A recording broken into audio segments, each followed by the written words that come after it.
I was talking about this tank in a Facebook post a little while back. It's a variant of a Vickers Mark VI light tank, British light tank. I think they were originally used in far-flung parts of the empire in colonial areas like India and Afghanistan, and they performed rather well.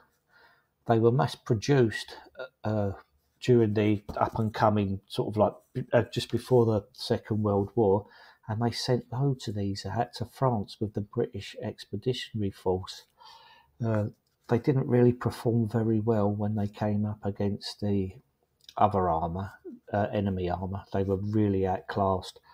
We lost 331 of these in France when we were retreating, and I think the Germans converted a lot of them for use in occupied territories that they had.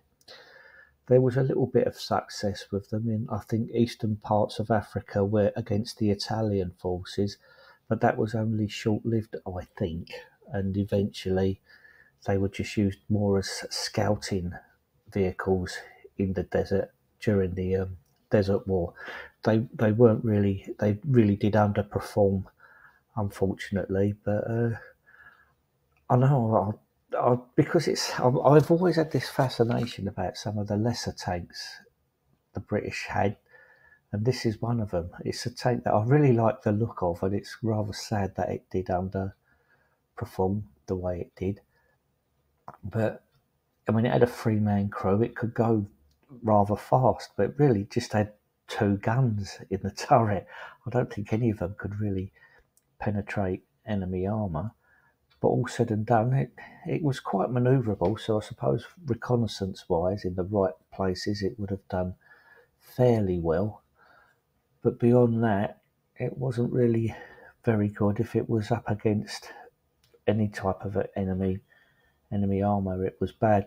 Maybe it would have performed better in the Pacific, in the jungles against some of the Japanese vehicles, because I think they were fairly light tanks as well. But beyond that, I don't think that there was much that this small light tank could really do, apart from look good.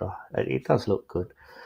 I try to imagine hypothetical situations where it might have performed well.